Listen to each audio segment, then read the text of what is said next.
ਤੁਸੀਂ ਸਾਰੇ ਜਾਣੇ ਕੀਮਤੀ ਸਮਾਂ ਕੱਢ ਕੇ ਆਏ ਹੋ, ਤੁਹਾਡਾ ਬਹੁਤ ਧੰਨਵਾਦ।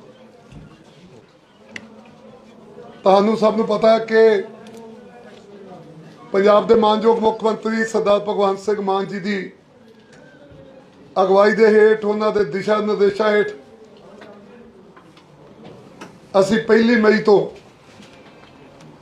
ਪੂਰੇ ਪੰਜਾਬ ਦੇ ਵਿੱਚ ਜਿਹੜੀਆਂ ਸ਼ਾਮਲਾਟੀ पंचायत ਦੀਆਂ ਜ਼ਮੀਨਾਂ ਉਹਨਾਂ ਨੂੰ कब्जा मुक्त करने वास्ते एक मुहिम ਜਿਹੜੀ चलाई है और उस मुहिम ਨੂੰ बहुत ਵਧੀਆ ਹੰਗਾਰਾ ਜਿਹੜਾ ਪੰਜਾਬ ਦੇ ਵਿੱਚ ਮਿਲਿਆ। ਅੱਜ ਤੱਕ ਜਿਹੜਾ ਅਜੇ ਟਾਈਮ ਰਹਿੰਦਾ ਹੈ, मेरा ख्याल है कि ਅਸੀਂ साडा ਦਿਹਾਤੀ विकास ते पंचायती राज महकमा 2600 एकड़ के लागे अज तक जिहड़ा असी अपनी जमीन तो जिहड़े नजायज़ कब्जे सी वो हटाए है। कुछ पिछले दिनों तो तौखले जिहड़े साडी मुहिम वाले खड़े सीगे, पिछले दिनी साडियां किसान जथेबंदियां, साडे मानयोग आगू ऐसे जगह ते सीएम साहब दे नाल, मान साहब दे नाल मीटिंग हुई सीगी। उन्हां मंगां दे विच एक मंग ये भी सीगी कि जिहड़े छोटे जिहड़े 1.5-2 किल्लियां वाले जिन्हां दी रोटी रोजी इसे जमीन दे सिर ते है, उन्हां दे भविख के बारे बड़ी चिंता सी। उस दिन असी तय किया अज की मीटिंग बारे। सो अज 23 किसान जथेबंदियों के आगू जिन्हों के नाल असी करीब अज भी उन्ना ही टाइम हो गया, करीब 2.5-3 घंटे असी काफ़ी चीज़ां जिहड़ियां डिस्कस कीतियां। साडी सब दी ये सहमति बनी है कि जिहड़ी असी एक कब्जा छडाउण लई मुहिम शुरू की है, ये बिल्कुल वधिया ठीक है, इनू जारी रखा जाऊगा। और जिहड़े छोटे किसान ने 1 किल्ले वाले, 1.5 वाले, 2 वाले, 2.5 वाले, जिन्हों ने मेरी गल ध्यान नाल सुनियो, जिन्हों ने पिछले काफ़ी समय तो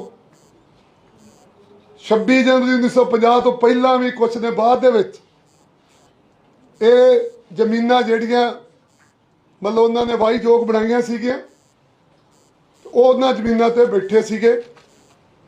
सो इस गल दे काफ़ी तौखले जिहड़े सीगे मीडिया दे विच कि शायद असी सारे इन्हां लोकां नूं जिहड़े गरीब लोग ने जिन्हां दी रोटी रोजी इहदे ते है कि इन्हां नूं भी असीं शायद उत्थों जिहड़ा कढ रहे हैं।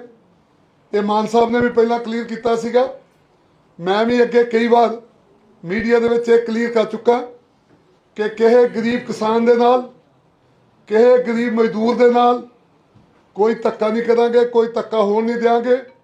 और जिन्ना साडा प्रोसैस चलूगा वो कानूनी चलूगा, legally चलूगा, Panchayati Raj they act अनुसार चलूगा।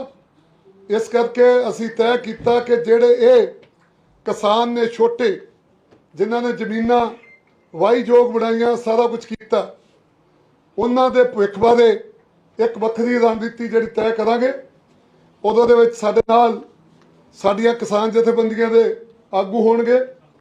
एक असी 9 मैंबरी कमेटी जिहड़ी आ उहदे लई गठित करांगे। साडे अधिकारी होणगे ते किसान लीडर होणगे।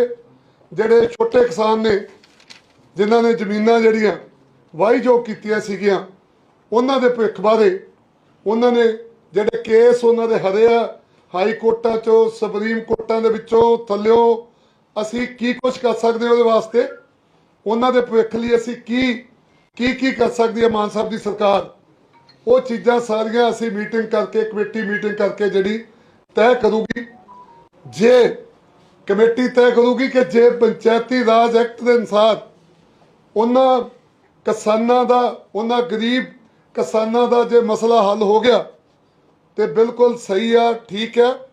ਜੇ ਨਾ ਹੋਇਆ ਤਾਂ ਅਸੀਂ ਇਹਨਾਂ ਗਰੀਬ ਲੋਕਾਂ ਦੇ ਲਈ ਜਿਹੜੇ ਇੰਨੀ ਮਿਹਨਤ ਕਰਦੇ ਆ, ਉਹਨਾਂ ਗਰੀਬ ਲੋਕਾਂ ਲਈ ਇਹਨੂੰ ਜਿਹੜਾ ਆਪਾਂ ਵਿਧਾਨ ਸਭਾ 'ਚ ਵੀ ਖੜ ਸਕਦੇ ਹਾਂ, ਵਿਧਾਨ ਸਭਾ 'ਚ ਵੀ ਜਿਹੜਾ ਬਚਾ ਸਕਦੇ ਹਾਂ। ਪਰ ਸੰਭਵ ਹੈ ਕਿ ਜਿਹੜਾ ਪੰਚਾਇਤੀ ਰਾਜ ਐਕਟ ਹੈ ਇਹਦੇ ਅੰਦਰ ਬਹੁਤ ਸਾਰੀਆਂ ਚੀਜ਼ਾਂ ਨੇ, ਇਹਦੇ ਅਨੁਸਾਰ ਹੀ ਅਸੀਂ ਇਹ ਮਾਮਲਾ ਜਿਹੜਾ ਹੱਲ ਕਰ ਲਾਂਗੇ। ਪਰ ਜੇ ਕਿਤੇ ਇੱਦਾਂ ਦੀ ਲੋੜ ਪੈ ਗਈ ਤੇ ਮਾਨ ਸਾਹਿਬ ਦੀ ਸਰਕਾਰ ਜਿਹੜੀ ਹੈ ਪੰਜਾਬ ਦੇ ਗਰੀਬ ਲੋਕਾਂ ਦੇ ਹੱਕਾਂ ਲਈ, ਹਿੱਤਾਂ ਲਈ ਹਰ ਥਾਂ ਤੇ ਜਿਹੜੀ ਜਾ ਸਕਦੀ ਹੈ। ਦੂਜੀ ਗੱਲ, ਕਿਸੇ ਵੀ ਬੰਦੇ ਦਾ ਕੋਈ ਜਿਹੜਾ ਘਰ, ਚਾਹੇ ਕਿ ਗਰੀਬ ਬੰਦੇ ਦਾ ਸ਼ਾਮਲਾ ਥਾਂ ਤੇ ਘਰ ਹੈ ਜਾਂ ਕਿਸੇ ਕਿਸਾਨ ਦਾ, ਛੋਟੇ ਕਿਸਾਨ ਦਾ ਘਰ ਹੈ, ਕਿਸੇ ਦਾ ਵੀ ਅਸੀਂ ਘਰ ਜਿਹੜਾ ਬਿਲਕੁਲ ਨਹੀਂ ਢਾਵਾਂਗੇ। ਅੱਗੇ ਜਦੋਂ ਅਸੀਂ ਕਬਜ਼ਾ ਲੈਣ ਜਾਂਦੇ ਸੀਗੇ ਤੇ ਸਾਡੇ ਮਾਨਯੋਗ ਡੀਡੀਪੀਓ ਸਾਹਿਬ, ਸਾਡੇ ਏਡੀਸੀ ਸਾਹਿਬ ਜਿਹੜੇ 7 ਦਿਨ ਲਈ, 7 ਦਿਨ ਪਹਿਲਾਂ ਨੋਟਿਸ ਦਿੰਦੇ ਸੀਗੇ ਕਿ ਜਿਹਦੀ ਵੀ ਜ਼ਮੀਨ ਛਡਾਉਂਦੇ ਸੀ ਅਸੀਂ ਉੱਥੇ ਨੋਟਿਸ ਘੱਲਦੇ ਸੀਗੇ, ਅਗਲੇ ਨੂੰ ਦੱਸਦੇ ਸੀਗੇ ਕਿ ਤੇਰੇ ਕੋਲ ਆ ਜ਼ਮੀਨ ਹੈ, ਤੇਰੇ ਕੋਲ ਆ ਥਾਂ ਹੈ, ਤੂੰ ਇਹ ਛੱਡ ਦੇ। ਤੇ ਹੁਣ ਅਸੀਂ ਤੈਅ ਕੀਤਾ, ਕਿਉਂਕਿ ਅਸੀਂ ਮਹਿਸੂਸ ਕੀਤਾ ਸਾਰਿਆਂ ਨੇ ਕਿ 7 ਦਿਨਾਂ ਦੇ ਵਿੱਚ 5 ਦਿਨ ਹੀ ਵਰਕਿੰਗ ਡੇ ਹੁੰਦੇ ਆ। ਜੇ ਕੋਈ ਛੁੱਟੀ ਆ ਜਾਏ, ਕੋਈ ਤਹਿਸੀਲਦਾਰ ਨਾ ਬੈਠੇ, ਪਟਵਾਰੀ ਨਾ ਬੈਠੇ, ਕਿਤੇ ਵੀਡੀਓ ਨਾ ਮਿਲੇ ਤੇ ਅਗਲਾ ਆਪਣਾ ਪੇਪਰ ਜਿਹੜਾ ਕੋਈ ਸਾਡੇ ਡੀਡੀਪੀਓ ਨੂੰ ਦੇਣ ਲਈ ਸਾਬਤ ਨਹੀਂ ਕਰ ਸਕਦਾ। ਉਹਦੇ ਵਾਸਤੇ ਅਸੀਂ 15 ਦਿਨਾਂ ਦਾ ਨੋਟਿਸ ਦਾ ਟਾਈਮ ਰੱਖਿਆ। ਹੁਣ ਅਸੀਂ ਜਿੱਥੇ ਜਾਵਾਂਗੇ 15 ਦਿਨਾਂ ਦਾ ਨੋਟਿਸ ਜਿਹੜਾ ਦੇ ਕੇ ਜਾਵਾਂਗੇ। ਔਰ ਅਸੀਂ ਕਿਸਾਨ ਲੀਡਰਾਂ ਦੇ ਨਾਲ ਇਹ ਜਾਣਕਾਰੀ ਵੀ ਸਾਂਝੀ ਕੀਤੀ ਹੈ ਕਿ ਸਾਡੇ ਕੋਲ, ਸਾਡੇ ਡਿਪਾਰਟਮੈਂਟ ਦੇ ਕੋਲ 8000 ਜਿਹੜਾ ਇੱਦਾਂ ਦੇ ਸਾਡੇ ਕੋਲ ਮਾਮਲੇ ਆ ਕਿ ਜਿੱਥੇ ਲੋਕ ਜਿਹੜੇ ਆ ਸੁਪਰੀਮ ਕੋਰਟਾਂ, ਹਾਈ ਕੋਰਟਾਂ, ਦੂਜੀਆਂ ਥਾਵਾਂ ਤੋਂ ਜਿਹੜੇ ਕੇਸ ਆ ਚੁੱਕੇ ਆ, ਉਦੋਂ ਉਹਦੇ ਦਖਲ ਵਾਰੰਟ ਜਿਹੜੇ ਬਕਾਇਦਾ ਸਾਡੇ ਡੀਡੀਪੀਓ ਸਾਹਿਬ ਨੇ, ਜਿਹੜੀ ਸਾਡੀ ਕੋਰਟ ਹੁੰਦੀ ਹੈ ਪੰਚਾਇਤੀ ਰਾਜ ਐਕਟ ਦੀ, ਉਹਦੇ ਤੋਂ ਜਾਰੀ ਕੀਤੇ ਆ। ਅਸੀਂ ਫਿਲਹਾਲ ਉਹਦੇ ਤੇ ਜਾ ਰਹੇ ਹਾਂ। ਸਾਡੇ ਕੋਲ ਜ਼ਮੀਨ ਜਿਹੜੀ ਹੈ ਕਰੀਬ 50,000 ਏਕੜ ਦੇ ਇਲਾਕੇ 'ਚ ਆ ਗਿਆ, ਜਿਹੜੀ ਲੋਕਾਂ ਨੇ ਦੱਬੀ ਹੈ। ਪਰ 8,000 ਏਕੜ ਜਿਹੜਾ ਸਾਡੇ ਕੋਲ ਦਾ ਪੇਪਰ ਵਰਕ ਪੂਰਾ ਰੈਡੀ ਆ, ਜਿਹੜਾ ਅਸੀਂ ਸਹਿਜੇ ਸਭ ਕੁਝ ਜਿਹੜਾ ਕਬਜ਼ਾ ਜਿਹੜਾ ਉਹ ਲਵਾਂਗੇ। ਸੋ ਇਹ ਇੱਕ ਜਿਹੜੀ 15 ਦਿਨ ਦਾ ਨੋਟਿਸ ਦਾ। ਦੂਜਾ ਜਿਹੜਾ ਤੁਸੀਂ ਸਭ ਕੁਝ ਪੜ੍ਹਿਆ ਸੀਗਾ ਕਿ ਸਾਡੇ ਮਾਨਯੋਗ ਮੁੱਖ ਮੰਤਰੀ ਸਰਦਾਰ ਭਗਵੰਤ ਸਿੰਘ ਮਾਨ ਜੀ ਨੇ ਕੁਝ ਦਿਨ ਪਹਿਲਾਂ ਪੰਜਾਬ ਦੇ ਲੋਕਾਂ ਨੂੰ ਬੇਨਤੀ ਕੀਤੀ ਸੀਗੀ, ਅਪੀਲ ਕੀਤੀ ਸੀਗੀ ਕਿ ਤੁਸੀਂ ਇਹ ਜ਼ਮੀਨ ਨੂੰ ਆਪਣੇ ਆਪ ਛੱਡ ਦਿਓ। ਉਹਨਾਂ ਦੀ ਅਪੀਲ ਦਾ ਬਹੁਤ ਜ਼ਿਆਦਾ ਪੰਜਾਬ ਦੇ ਵਿੱਚ ਅਸਰ ਹੋਇਆ। ਬਹੁਤ ਲੋਕ ਸਾਡੇ ਦਫ਼ਤਰਾਂ ਦੇ ਵਿੱਚ ਆਪ ਪੇਪਰ ਲੈ ਕੇ ਆ ਰਹੇ ਆ। ਬਹੁਤ ਲੋਕਾਂ ਨੇ ਆ ਕੇ ਸਾਡੇ ਨਾਲ ਆਪ ਸੰਪਰਕ ਕੀਤਾ। ਉਹ ਮੁਹਿੰਮ ਨੂੰ ਅਸੀਂ ਜਾਰੀ ਰੱਖਾਂਗੇ। ਕਿਸਾਨ ਲੀਡਰਾਂ ਦੀ ਜਿਹੜੀ ਮੰਗ ਸੀਗੀ ਉੱਤੇ ਸਾਡੀ ਸਹਿਮਤੀ ਬਣੀ ਹੈ ਕਿ 31 ਮਈ ਤੋਂ ਇਹ ਸਮਾਂ ਵਧਾ ਕੇ ਅਸੀਂ 30 ਜੂਨ ਤੱਕ ਕਰ ਦਿੱਤਾ ਕਿ ਜੋ ਵੀ ਕੋਈ ਵਿਅਕਤੀ ਪੰਜਾਬ ਦੇ ਵਿੱਚ ਆਪਣਾ ਪੇਪਰ ਵਰਕ, ਆਪਣੀ ਜ਼ਮੀਨ ਦਾ, ਜਿਹੜੀ ਉਹਦੇ ਕੋਲ ਜ਼ਮੀਨ ਹੈ, ਕੋਈ ਦਿਖਾਉਣਾ ਚਾਹੁੰਦਾ, ਕੁਛ ਉੱਤੇ ਕਾਰਵਾਈ ਕਾਨੂੰਨੀ ਕਰਨੀ ਚਾਹੁੰਦਾ, ਅਸੀਂ ਅਜੇ ਵੀ ਹਰ ਇੱਕ ਨੂੰ ਲੀਗਲ ਹੱਕ ਜਿਹੜਾ ਦੇ ਰਹੇ ਕਿ ਉਹ ਆਪਣਾ ਪੇਪਰ ਜਿਹੜਾ ਸਾਡੇ ਡੀਡੀਪੀਓ ਸਾਹਿਬ ਨੂੰ, ਜਿਹੜੀਆਂ ਸਾਡੀਆਂ ਜ਼ਿਲ੍ਹੇ ਲੈਵਲ ਤੇ ਕੋਰਟਾਂ ਨੇ, ਉਹਨਾਂ ਨੂੰ ਜਿਹੜਾ ਦੇ ਸਕਦਾ। 30 ਤੋਂ ਬਾਅਦ, 30 ਜੂਨ ਤੋਂ ਬਾਅਦ ਅਸੀਂ ਖਰਚਾ ਤੇ ਪਰਚਾ ਕਰਨ ਵਾਲੀ ਮੁਹਿੰਮ ਜਿਹੜੀ ਹੈ ਉਹ ਸ਼ੁਰੂ ਕਰਾਂਗੇ। ਇਸ ਕਰਕੇ ਅਸੀਂ ਤੁਹਾਨੂੰ ਦੱਸਣਾ ਚਾਹੁੰਦੇ ਹਾਂ ਕਿ ਖੁਸ਼ੀ ਦੀ ਗੱਲ ਹੈ ਕਿ ਜਿਹੜੇ ਲੋਕ ਇਹ ਕਹਿੰਦੇ ਆ ਕਿ ਘਾਟ ਆ ਦੇਣੇ ਆ ਜੀ, ਗਰੀਬਾਂ ਤੇ ਕਬਜ਼ਾ ਕਰ ਲੈਣਾ ਜੀ, ਮਾੜੇ ਲੋਕਾਂ ਦੀਆਂ ਜ਼ਮੀਨਾਂ ਮਾਰ ਲੈਣੀਆਂ ਜੀ, ਮਾਨ ਸਾਹਿਬ ਦੀ ਸਰਕਾਰ ਦਾ ਕੋਈ ਇੱਦਾਂ ਦਾ ਪ੍ਰੋਗਰਾਮ ਨਹੀਂ। ਬਟ ਮਾਨ ਸਾਹਿਬ ਦੀ ਸਰਕਾਰ ਦਾ ਪ੍ਰੋਗਰਾਮ ਹੈ ਕਿ ਜਿਸ ਵੀ ਕਿਸੇ ਨੇ ਪੰਚਾਇਤੀ ਰਾਜ ਦੀ ਸ਼ਾਮਲਾਟ ਜ਼ਮੀਨ ਦੱਬੀ ਹੈ, ਉਹ ਜ਼ਮੀਨ ਅਸੀਂ ਛਡਾਉਣੀ ਹੈ। ਉਹ ਟਾਈਮ ਕਈ ਚੀਜ਼ਾਂ ਨੂੰ ਲੱਗ ਜਾਂਦਾ, ਸਹਿਜੇ ਉਹ ਪ੍ਰੋਸੈਸ ਕਰਦਿਆਂ ਜਿੰਨੀ ਵੀ ਜ਼ਮੀਨ ਹੈ 50,000 ਏਕੜ ਜਿਹੜੀ ਹੈ ਉਹ ਸਾਰੀ ਅਸੀਂ ਛਡਾਵਾਂਗੇ। ਸੋ ਜਿਹੜੀ ਕਮੇਟੀ ਹੈ ਉਹ ਅਗਲੇ ਦਿਨਾਂ ਦੇ ਵਿੱਚ ਐਸੇ ਹਫ਼ਤੇ 'ਚ ਹੀ ਆਪਣੀ ਇੱਕ ਮੀਟਿੰਗ ਕਰੂਗੀ। ਮੀਟਿੰਗ ਕਰਕੇ ਜਿਹੜਾ ਉਹ ਅਸੀਂ ਛੋਟੇ ਕਿਸਾਨਾਂ ਦੇ ਭਵਿੱਖ ਬਾਰੇ, ਜਿਨ੍ਹਾਂ ਨੇ ਇਸ ਜ਼ਮੀਨ ਨੂੰ ਵਾਹੀਯੋਗ ਬਣਾਇਆ, ਉਹਨਾਂ ਨੂੰ ਜਿਹੜਾ ਅਸੀਂ ਇੱਕ ਮੌਕਾ ਦਿਆਂਗੇ, ਵਿਚਾਰਾਂਗੇ ਕਾਨੂੰਨੀ ਤੌਰ ਤੇ ਉਹਨਾਂ ਨੂੰ ਕਿੱਦਾਂ ਉਹਨਾਂ ਦੀ ਮਾਲਕੀ ਦਾ ਹੱਕ ਦਿੱਤਾ ਜਾ ਸਕਦਾ। ਕਿਉਂਕਿ ਤੁਸੀਂ ਦੇਖਿਆ ਹੋਣਾ ਜਿੱਥੇ ਵੀ ਕਿਤੇ ਅਸੀਂ ਕਬਜ਼ਾ ਲੈਣ ਜਾਂਦੇ ਹਾਂ, ਹਰ ਇੱਕ ਨੂੰ ਇਹ ਮੌਕਾ ਦਿੰਦੇ ਹਾਂ। ਔਰ ਜਿੰਨਾ ਕਬਜ਼ਾ ਲਿਆ ਹੁਣ ਤੱਕ, ਜਿੱਥੇ ਲਿਆ ਸੀਗਾ ਉੱਥੇ ਹੀ ਸਰ ਇਹ ਕਬਜ਼ਾ ਜਿਹੜਾ ਉੱਥੇ ਲੋਕਾਂ ਨੂੰ ਦੁਬਾਰਾ ਜਿਹੜਾ ਲੀਜ਼ ਦੇ ਉੱਤੇ ਜ਼ਮੀਨਾਂ ਦਿੱਤੀਆਂ, ਕੋਈ ਜ਼ਮੀਨ ਵੇਚੀ ਨਹੀਂ ਗਈ, ਕੋਈ ਜ਼ਮੀਨ ਕਿਤੇ ਖੜੀ ਨਹੀਂ ਗਈ। ਜਿਹੜਾ ਇਹ ਅਫਵਾਹਾਂ ਇੱਦਾਂ ਦੀਆਂ ਫੈਲਾਈਆਂ ਜਾਂਦੀਆਂ ਇਹ ਬਿਲਕੁਲ ਝੂਠੀਆਂ। ਅਸੀਂ ਉਹਨਾਂ ਨੂੰ ਹੀ ਮੌਕਾ ਦਿੰਦੇ ਹਾਂ ਕਿ ਤੁਹਾਨੂੰ ਮੌਕਾ ਆਓ, ਤੁਸੀਂ ਫਿਰ ਲਓ, ਆ ਲੀਜ਼ ਤੇ ਲੈ ਲਓ, ਲੀਗਲ ਤੁਸੀਂ ਕਾਨੂੰਨੀ ਪ੍ਰਕਿਰਿਆ ਦੇ ਵਿੱਚ ਆ ਜਾਓ। ਸੋ ਅਸੀਂ ਜਿਹੜੇ ਮਾੜੇ ਲੋਕ ਆ, ਗਰੀਬ ਲੋਕ ਆ, ਉਹਨਾਂ ਦੇ ਹਿੱਤਾਂ ਦੇ ਵਾਸਤੇ ਬਿਲਕੁਲ ਚਟਾਨ ਦੀ ਤਰ੍ਹਾਂ ਮਾਨ ਸਾਹਿਬ ਦੀ ਸਰਕਾਰ ਖੜੀ ਹੈ। ਔਰ ਮੈਂ ਬਹੁਤ ਧੰਨਵਾਦੀ ਹਾਂ ਆਪਣੇ ਕਿਸਾਨ ਲੀਡਰਾਂ ਦਾ, ਜਿਹੜੇ ਅੱਜ ਆਏ, ਜਿਨ੍ਹਾਂ ਨੇ ਬਹੁਤ ਵਧੀਆ ਸੁਝਾਅ ਦਿੱਤੇ।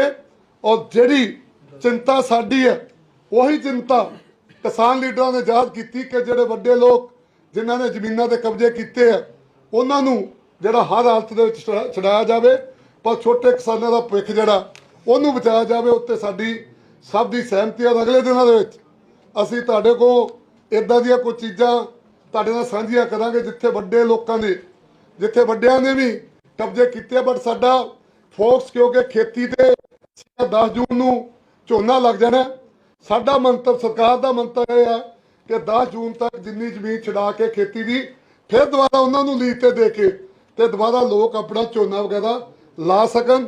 ਇਸ ਕਰਕੇ ਅਸੀਂ ਪਹਿਲਾਂ ਉਹਨੂੰ ਕੀਤਾ। ਪਰ ਜਿਹੜੀਆਂ ਸ਼ਹਿਰਾਂ ਦੇ ਅੰਦਰ ਸਾਡੀਆਂ ਜ਼ਮੀਨਾਂ, ਖਾਸ ਤੌਰ ਤੇ ਮੋਹਾਲੀ ਦੇ ਏਰੀਏ ਦੇ ਵਿੱਚ, ਲੁਧਿਆਣੇ ਦੇ ਵਿੱਚ, ਜਲੰਧਰ ਸ਼ਹਿਰ ਦੇ ਲਾਗੇ, ਅੰਮ੍ਰਿਤਸਰ ਸ਼ਹਿਰ ਦੇ ਲਾਗੇ ਉਹਨਾਂ ਜ਼ਮੀਨਾਂ ਨੂੰ ਅਸੀਂ ਛਡਾਵਾਂਗੇ, ਛਡਾਉਣ ਜਾ ਰਹੇ ਹਾਂ। ਉਹਦੀ ਕਾਨੂੰਨੀ ਪ੍ਰਕਿਰਿਆ ਅਸੀਂ ਜਿਹੜੀ ਪੂਰੀ ਕਰ ਰਹੇ ਹਾਂ। ਜਿੱਦਣ ਹੋ ਗਈ ਉਦੋਂ ਅਸੀਂ ਉੱਥੇ ਵੀ ਜਾ ਕੇ ਉਹ ਜ਼ਮੀਨਾਂ ਜਿਹੜੀਆਂ ਛਡਾਵਾਂਗੇ। ਬਸ ਅੱਜ ਦੀ ਮੀਟਿੰਗ ਦਾ ਜਿਹੜਾ ਮੈਂ ਤੁਹਾਡੇ ਨਾਲ ਇੰਨੀਆਂ ਚੀਜ਼ਾਂ ਤੁਹਾਨੂੰ ਦੱਸਣੀਆਂ ਚਾਹੁੰਦਾ ਸੀਗਾ।